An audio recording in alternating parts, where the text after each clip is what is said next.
আজকের গল্প পাপের কলস। আজকের গল্পটা গুজরাতের বাসিন্দা এক ধনী শেঠ মুরলীধর আর তার ছোট্টবেলার বন্ধু তেজপ্রতাপের। তেজপ্রতাপ একজন ছোট চাষি ছিল আর খুব গরিব ছিল। পরের সপ্তাহে তেজপ্রতাপের ছেলের বিয়ের নিমন্ত্রণ দেওয়ার জন্য তেজপ্রতাপ তার বন্ধু মুরলীধরের বাড়িতে গেল।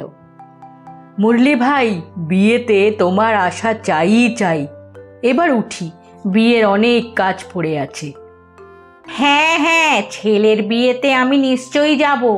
আরে এই নাও আমার 9 লাক্ষা হার, বিয়ের দিন এইটা ছেলেকে পরিয়ে দিও, ওর ওপর খুব ভালো লাগবে। আরে না, এইসবের কি দরকার আবার? এত দামি জিনিস কোথায় সামলাবো আমি? আরে ঠিক আছে, নিয়ে যাও, বিয়ে হয়ে গেলে ফিরিয়ে দিও। তারপর তেজপ্রতাপ হার নিয়ে নিজের বাড়ির দিকে চলতে শুরু করলো। রাস্তায় সে বারবার হারটাকে দেখছিল। আরে এ তো বেশ দামি হার, যদি আমি এটা ফেরত না দিয়ে বিক্রি করে দিই, আমার আগামী কয়েক বংশ ধনী হয়ে যাবে। আর এমনিতেও কেউ দেখেনি, আর নাই আমি কোথাও লিখে দিয়েছি যে হারটা আমার কাছে। এরকম করে কিছুদিন চলে গেল। আরে এই তেজপ্রতাপ কোথায় গেল? বিয়ে তো অনেক দিন হয়ে গেল, কিন্তু আমার হারটা তো এখনো ফেরত দিল না। ঠিক আছে, আমি নিজেই গিয়ে নিয়ে আসি। তারপর যেই মুরলীধর তেজপ্রতাপের ঘরে গিয়ে হারটা ফেরত চাইল, তেজপ্রতাপ আশ্চর্য হয়ে বলল, হার? কোন হার? কেমন হার? নিজের ছোটবেলার বন্ধুর মুখে এরকম শুনে মুরলীধরের পায়ের নিচের মাটি সরে গেল। আরে আমার 9 লাক্ষা হার, যেটা আমি তোমার ছেলের বিয়ের জন্য দিয়েছিলাম। আরে না, এরকম মিথ্যে কলঙ্ক কেন লাগাচ্ছ এই গরিবের ওপর? তাদের দুজনের ঝগড়া এতটাই বেড়ে গেল যে শেষ পর্যন্ত তারা দুজনেই রাজার কাছে গেল। মুরলীধর রাজাকে সমস্ত ঘটনা জানালো। আরে তেজপ্রতাপ, মুরলীধর কি সত্যি বলছে? আরে রাজা মশাই, আমি একজন গরিব মানুষ, আর আপনি নিজেই ভেবে দেখুন, কেউ কেন আমার মতো একটা গরিবকে এত দামি হার দেবে? মুরলীধর, তোমার কাছে কোনো প্রমাণ আছে যে হার তেজপ্রতাপকেই দিয়েছিলে? রাজা মশাই, আমি তো বন্ধুত্বের খাতিরে বিশ্বাস করে হারটা দিয়েছিলাম, কিন্তু কি করে বুঝবো এরকম বিশ্বাসঘাতকতা করবে? দুজনের কথা শোনার পর রাজা বলল, তোমাদের দুজনের এই লড়াইয়ের ফয়সলা কাল পুরনো মন্দিরে হবে। কালকে দুজনেই সময় মতো পৌঁছে যাবে। আসলে সেই রাজ্যে একটা প্রাচীন মন্দির ছিল, আর সেই মন্দিরের দেওয়ালে এক অলৌকিক জানলা ছিল। ওই জানলা নিয়ে লোকেদের মধ্যে একটা ধারণা ছিল। সবাই মনে করত সৎ মানুষেরা সেই জানলা দিয়ে পার হয়ে যেতে পারত, আর মিথ্যেবাদী হলেই সে জানলায় আটকে যেত। পরের দিন সকাল হতেই রাজা সেখানে পৌঁছে গেল। কিছুক্ষণের মধ্যেই মুরলীধর আর গ্রামের কিছু মানুষও সেখানে এসে পৌঁছলো। সবাই তেজপ্রতাপের জন্য অপেক্ষা করতে লাগলো। তক্ষুনি তেজপ্রতাপ হাতে একটা ছোট্ট কলসি নিয়ে সেখানে পৌঁছলো। আরে তেজপ্রতাপ, সাথে করে এই কলসিটা এনেছো কেন? রাজামশাই, আমার একটা রোগ আছে, আমার বারবার জল তেষ্টা পায়। ডাক্তারবাবু বলেছেন যদি বেঁচে থাকতে হয় তাহলে বারবার জল খেতে হবে, তাই এর মধ্যে করে জল নিয়ে এসেছি।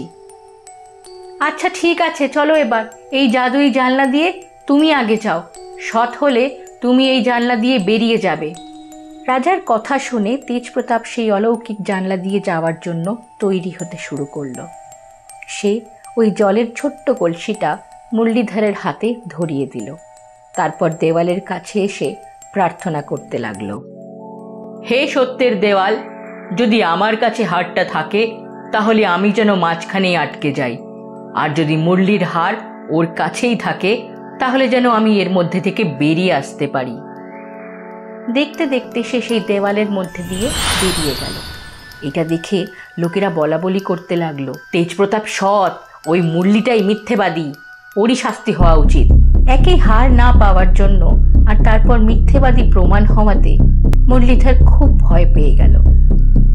তার হাত থেকে জলের কলসিটা মাটিতে পড়ে যুদ্ধ হয়ে গেল। আর কলসির ভেতর থেকে লুকোনো হাড়টা বেরিয়ে এলো। হাড়টা দেখে তেজ প্রতাপের চোখ ছানা বড়া হয়ে গেল, আর মুরলীধর আহ্লাদে আটখানা হয়ে গেল। চোর ধরা পড়ে গেছে। তোর মাথায় তো ভীষণ বুদ্ধি। ভগবানের অশেষ কৃপা যে আজকে একটা এত বড় অন্যায় হতে হতে বেঁচে গেল। আজকে এই কলসিটা না ভাঙলে মুরলীধরকে নিজের প্রাণ দিতে হতো। আমায় ক্ষমা করুন রাজামশাই, আমার খুব বড় ভুল হয়ে গেছে। কি বলছিলি? জল ছাড়া মরে যাবি? এবার দেখ জল ছাড়া কারাগারে কিভাবে চাবুক পেটা খেয়ে মরতে হয়। এভাবেই তেজ প্রতাপের পাপের কলস ভাঙল, আর মুরলীধর তার হারানো হাড়টা ফিরে পেল। আজকের গল্প অহংকারী সাধু আর জমিদার। আজকের গল্পে আমরা দেখব কিভাবে একটা জমিদার অহংকারী সাধুদের অহংকার নষ্ট করলো। অনেক পুরনো কথা। এক গ্রামে হুঁশিয়ার আর চতুর নামে দুই সাধু বাস করত। তারা গুরুকুলে নিজেদের শিক্ষা সমাপ্ত করে নিয়েছিল। এবারে দুজনেরই একটাই স্বপ্ন ছিল যে শহরে গিয়ে খুব নাম করবে তারা। শহর সেখান থেকে অনেকটা দূর ছিল, আর রাস্তায় একটা জঙ্গলও পড়ত। সেখানে নানা ধরনের জঙ্গলি জানোয়ার থাকতো। তারা দুজনে একসাথে শহরে যাবে ঠিক করলো। এমনিতে তাদের দুজনের মধ্যে মিল ছিল না একদম, কারণ তারা নিজেদের একে অপরের থেকে বেশি গুণবান মনে করত, আর তাদের মধ্যে অহংকার ছিল খুব। কিন্তু আপনারা তো জানেন, অসহায় অবস্থা মানুষকে সমস্ত কিছু করতে বাধ্য করে। জঙ্গলের সেই হিংস্র জন্তু জানোয়ারের ভয় তাদেরকে স্বার্থপর বন্ধু বানিয়ে দিল, আর তারা বন্ধুত্বের নাটক করতে শুরু করলো। শহরের রাস্তা অনেক লম্বা ছিল, আর এবারে সন্ধেও নেমে আসছিল। তারা দুজনে হাঁটতে হাঁটতে খুব ক্লান্ত হয়ে পড়েছিল। দুজনেই ঠিক করলো যে রাতে তারা আর ওই জঙ্গল পার করবে না, কারণ এতে খুব ভয় ছিল। দুজনে এবারে চিন্তায় পড়ে গেল যে রাতটা কোথায় কাটানো যায়। আর ঠিক তক্ষুনি দূরে একটা গ্রাম চোখে পড়ল তাদের। সেই গ্রামের প্রথম ঘরটাই ছিল বীর প্রতাপ নামে এক বড় জমিদারের। সে ছিল বিশাল বড় লোক আর ভালো মনের মানুষ। তাই তারা দুজনেই ভাবলো এই জমিদারের বাড়িতেই রাতটা কাটিয়ে দেওয়া যাক। আর এটাও ভাবলো যে জমিদার এত বড় লোক যখন, তাদের পেট পুজোটা বেশ ভালো হবে। বলা যায় না, সকালে যাওয়ার সময় প্রণামী হিসাবে কিছু সোনার মোহরও পেয়ে যেতে পারে। এইরকম ভেবে তারা দুজনে সেই জমিদারের বাড়িতে গিয়ে বলল, দয়া করে আজকে রাতটা আমাদের আপনার বাড়িতে কাটাতে দিন। কাল সকাল হতেই আমরা এখান থেকে শহরে চলে যাব। সমস্ত কথা শুনে বীর প্রতাপ বলল, আরে হে তো আমার পরম সৌভাগ্য, আপনাদের দুজনের সেবা করতে সুযোগ পেলাম। আপনাদের যত দিন ইচ্ছে আপনারা এখানে থাকতে পারেন। আপনারা নিজেদের বিশ্রাম কক্ষে গিয়ে আরাম করুন, আমি আপনার জলপানের ব্যবস্থা করছি। তারপর তারা দুজনে নিজেদের বিশ্রাম কক্ষে চলে গেল। জমিদার জল খাবার নিয়ে প্রথমে হুঁশিয়ারের কাছে এসে বলল, এই নিন আপনার জল খাবার। আর এ তো আমার পরম সৌভাগ্য কি দুজন বিদ্বান সাধুর সেবার সুযোগ পেলাম আমি। আপনাদের কাছে নিশ্চয়ই আমি কিছু শিখতে পারবো। আরে দুজন নয়, আমারই একমাত্র সমস্ত শাস্ত্রে জ্ঞান আছে, আর তাও ওর নাম তো চতুর, বুদ্ধিতেও একটা গাধা, আর মাথায় শুধু গোবর ভরা। হুঁশিয়ারের মুখে নিজের সঙ্গীর এরকম ব্যাখ্যা শুনে বীর প্রতাপ খুব অবাক হলো। তারপর সে জলখাবার নিয়ে চতুরের কাছে গেল। আমার কি সৌভাগ্য যে আপনাদের মতো দুজন বিদ্বান সাধুর সেবা করার সুযোগ আজ আমি পেলাম। আপনাদের নাম শুনলেই বোঝা যায় আপনারা কতটা বুদ্ধিমান।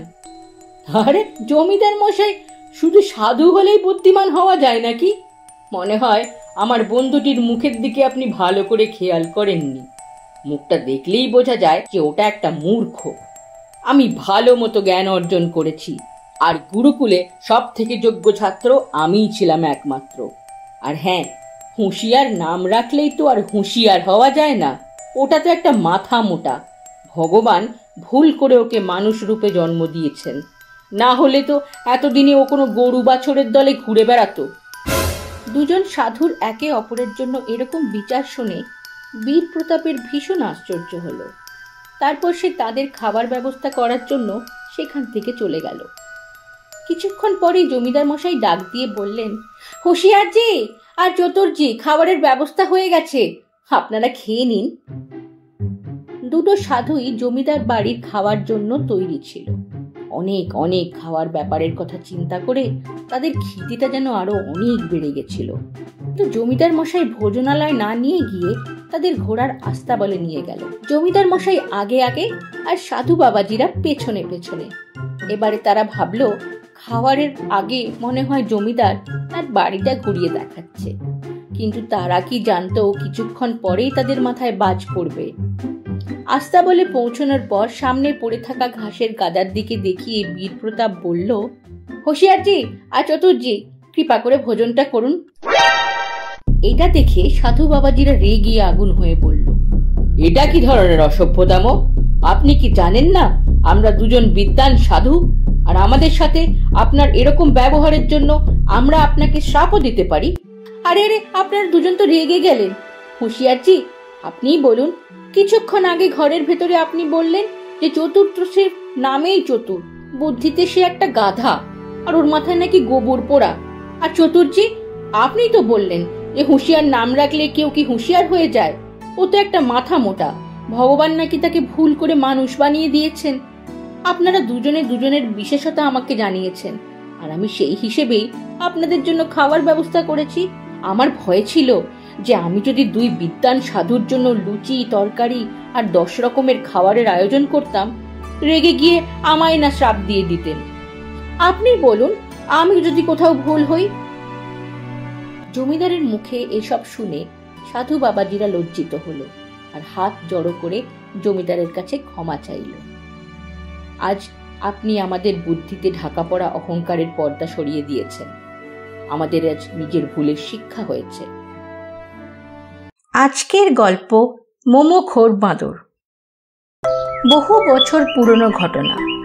মোহনপুর নামে এক সুন্দর গ্রামে গোপাল নামে এক ব্যক্তি থাকত। গোপালের রাস্তার চৌমাথার মোড়ে একটা মোমোর ঠেলা ছিল। সে ভীষণ ভালো মনের একটা মানুষ ছিল। সারাদিন ধরে মোমো বিক্রি করে সে নিজের পেট চালাতো। প্রায়শই রাত হতে হতে তার কাছে কিছু মোমো বেঁচে যেত, আর সে রোজ সেই মোমোগুলোকে পাশের কোনো গাছের তলায় রেখে দিয়ে চলে যেত। সে ভাবতো কাল পর্যন্ত তো মোমোগুলো নষ্টই হয়ে যাবে, তার থেকে আমি এগুলোকেই এখানেই রেখে দিই। কোনো ক্ষুধার্ত জন্তু জানোয়ার ঠিক এগুলো খেয়ে নিজেদের পেট ভরে নেবে। ওই গাছের ওপর চম্পক নামে এক বাঁদর থাকত। একদিন যেই গোপাল গাছতলায় মোমোগুলো রেখে চলে যায়, চম্পক গাছ থেকে নেমে এসে মোমো খেতে শুরু করে। সুস্বাদু মোমোগুলো তার এত ভালো লাগে যে সে সব কটা মোমো খেয়ে ফেলে। এবার থেকে চম্পক রোজ অপেক্ষা করত কখন সন্ধে হবে আর কখন সে গোপালের বেঁচে যাওয়া মোমোগুলো খাবে। রোজ রোজ মোমো খেয়ে চম্পকের মোমোর প্রতি একটা আসক্তি এসে গেল। মাঝে একদিন এমন হলো যে সে দেরি সহ্য করতে না পেরে সোজা ঠেলার সামনে গিয়ে সেখান থেকে চুরি করার চেষ্টা করলো, কিন্তু গোপাল তাকে সেখানে দেখতে পেয়ে লাঠির ভয় দেখিয়ে তাড়িয়ে দিল। কিছুদিন পর তখন শীতের আমেজ প্রায় এসে গেছিল। শীতকাল আসতেই মোমো খাওয়ার জন্য লোকেদের ভিড় বাড়তে লাগলো গোপালের ঠেলায়। এখন সন্ধে হতে না হতেই প্রায় সব মোমোগুলো বিক্রি হয়ে যেতে লাগলো, যার জন্য চম্পককে প্রায় রাতে না খেয়ে থাকতে হতো। সে সারা দিন মোমো খাওয়ার জন্য ছটফট করতে লাগলো। একদিন গ্রামের দুজন লোক গোপালের কাছে এসে মোমো খেয়ে বিনা টাকা দিয়েই চলে যাচ্ছিল। তখন গোপাল বলল, আরে ভাই, মোমোর দাম দিলেন না যে? আরে তুই জানিস একে? একে সবাই কাল্লু দাদা বলে ডাকে। আর তোর এত সাহস যে তুই কাল্লু দাদার কাছে দাম চাইছিস? আরে কাল্লু দাদা মোমো খেয়েছে তো দাম তো দিতেই হবে। দাম দিতে পারবে না যখন মোমো খেলে কেন? তুই আমাকে চোখ দেখাচ্ছিস আর তর্কও করছিস? জীবনের মায়া ত্যাগ করে ফেলেছিস নাকি? দেখেছিস আমরা দুজন আর তুই একা। এখানেই আছাড় মেরে রোগড়ে দেবো তোকে। ঠিক তক্ষুনি কোথা থেকে চম্পক হাতে লাঠি নিয়ে ফিল্মি কায়দায় দেখা দিল আর বলল, এই কি সব একলা দোকলা বলছিস রে? আমি আছি কাকার সাথে, বল এবারে টাকা দিবি কিনা। চম্পককে দেখে দুজনেই খুব ভয় পেয়ে যায়। আর কাল্লু দাদার সঙ্গীটা বলে, দাদা এর সাথে নো পাঙ্গা, শুনেছি এ কামড়ালে একেবারে 14টা ইঞ্জেকশন, তাও আবার পেটে। ভালোই ভালো এখান থেকে ভেগে পড়ো। এই নাও ভাই তোমার মোমোর টাকা, আমার ভুল হয়ে গেছিল, আমার মুখ থেকে বেরিয়ে গেছিল ভুল করে। তারপর টাকা দিয়ে দুজনে সেখান থেকে প্রাণ বাঁচিয়ে পালিয়ে যায়।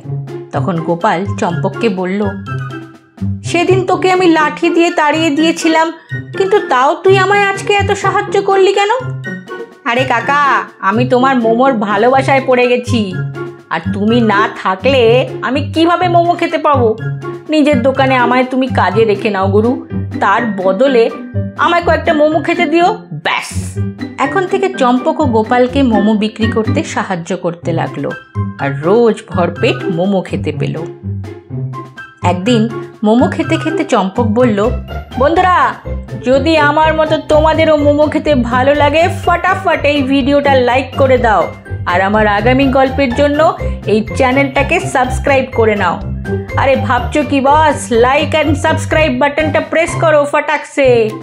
বাহ বাহ, কি লাভলি মোমো। ও গুরু, আর একটু লাল চাটনি হবে নাকি? আজকের এই গল্পটা ভালো লেগে থাকলে লাইক বাটনটা প্রেস করুন, আর সাবস্ক্রাইব করতে একদম ভুলবেন না যেন। তাহলেই আরও অনেক অনেক মজার গল্প নিয়ে আমরা আবার হাজির হব আপনাদের কাছে। ধন্যবাদ।